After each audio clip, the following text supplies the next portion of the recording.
Ray Kalatsa is a die-hard Trumper who definitely wants to see former President Donald Trump run for office again in 2024. So it was natural that he'd travel from Tucson to see Trump's first rally of 2022. But as Kalatsa stood there on Saturday, pondering whom he would like to see as Trump's next VP, from Florida Governor Ron DeSantis to former Secretary of State Mike Pompeo to one-time National Security Advisor turned ardent conspiracy theorist Mike Flynn, an unorthodox idea came to him. JFK Jr., he said, referencing the son of the 35th president who died in a plane crash in 1999. Kalatsa realized he might have come off a bit odd with the suggestion. "I don't want to sound too much like a conspiracy theorist, but he's coming back," he explained. "He's supposed to reveal himself on the 17th, if he's truly alive. I think we'll see him." If Kalatsa was worried about sounding too conspiratorial, he shouldn't have been. He was not alone among the crowd in believing that JFK Jr. is not only still alive, but is also a secret Trump supporter embedded far in the deep state. One attendee was spotted wearing a red shirt with the faces of Trump, Kennedy, and Kennedy Jr. in the crowd. Michael Protzman, the Canaan influencer who organized the event last year in Dallas's Dealey Plaza, where he and others also believed John F. Kennedy and John F. Kennedy Jr. would reappear from the dead, was spotted in the rally stands. Elsewhere were individuals in hats that read Trump won and buttons with Q. Figures from fringe Canaan online groups, like Jim and Ron Watkins, shared their visit to the rally with online followers.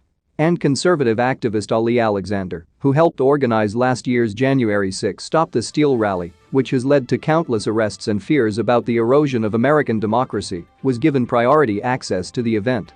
One of the introductory speakers, Representative Paul Gosar, R. Arizona, who represents the district that includes Florence, invoked a storm coming, a phrase used by Canaan, in his speech. Another speaker was Arizona State Representative Mark Fincham, who is running to be Arizona's Secretary of State, has been linked to Canaan, and has reportedly discussed conspiracies about a network of elected officials involved in a network of pedophilia. Both have been endorsed by Trump. Trump has always had one foot firmly in the camp with conspiracists on the right, starting with his promotion of birtherism during the Obama years. Having been ousted from power, he has continued to adopt and amplify this world and its views, effectively solidifying it as the base of the Republican Party. Figures once relegated to corners of the internet and the fringes of the party have been welcomed with open arms at Trump rallies and found some of their theories shared by the former president himself. Up on stage Saturday night, Trump pushed a right-wing conspiracy suggesting that some of the people who attacked the U.S. Capitol on January 6 were actually FBI informants. Exactly how many of those present at the Capitol complex on January 6 were FBI confidential informants agents or otherwise working directly or indirectly with an agency of the United States government? People want to hear this, Trump said. Days earlier, the congressional committee investigating the Capitol attacks said it had interviewed Ray Epps, the Arizona man central to the theory that the FBI was secretly involved in the riots. Epps, the select committee said, had informed investigators that he was not employed by, working with or acting at the direction of any law enforcement agency on January 5 or 6, or at any other time, and that he has never been an informant for the FBI or any other law enforcement agency. But that did not stop the former president, who, following the footsteps of allies like Representative Matt Gaetz, R. Florida, and Senator Ted Cruz, R. Texas, as well as Fox News host Tucker Carlson, suggested Epps was part of a false flag operation. "How about the one guy, go in, get in there everybody." Epps, Trump declared.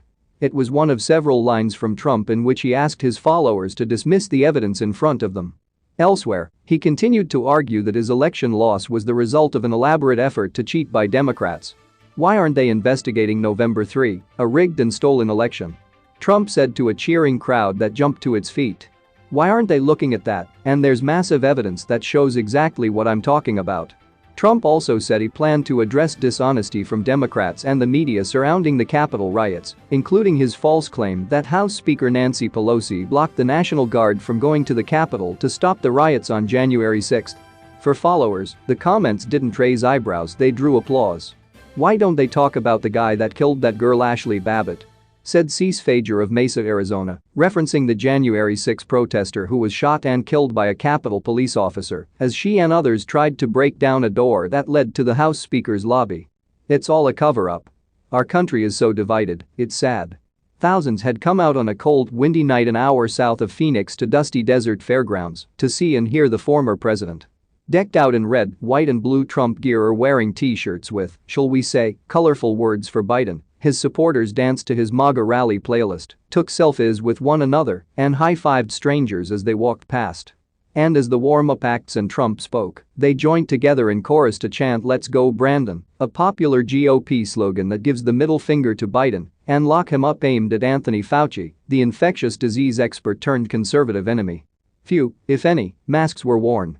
Nor was there much concern played to the pandemic ripping through the country. Trump, for his part, did not encourage followers to get COVID booster shots, as he had done in recent appearances, but instead railed against vaccine mandates. They were happy to be in a crowd of like-minded people, but also angry at Biden, at Democrats, at the media for, among other things, their portrayal of the January 6 riots. After all, some of them had been there. That included Diane Meade from Laverne, Calif., who said she traveled 6.5 hours to Florence on Saturday night because she believes the 2020 election was stolen and wants to be on the right side of history. Meade said she was at the Capitol the day of the riot and since then has felt persecuted. "People associate me with a terrorist group. I'm guilty by association," said Meade, who said she did not enter the Capitol. "I went to peacefully protest. The people I met just love our country." As the rally came to a close, the fieriness of the festivities had become dotted with anger. Terry Schultz, an Arizona snowbird from North Dakota, waited on the tailgate of a truck. His friends described the rally as invigorating. Schultz, however, seemed agitated by, as he explained, all the corruption the Democrats pulled. The election, he said, was stolen. Trump was robbed. It was all a bunch of bullshit, he said. That's all for now. Stay tuned and subscribe to White House Politics for more political news and updates.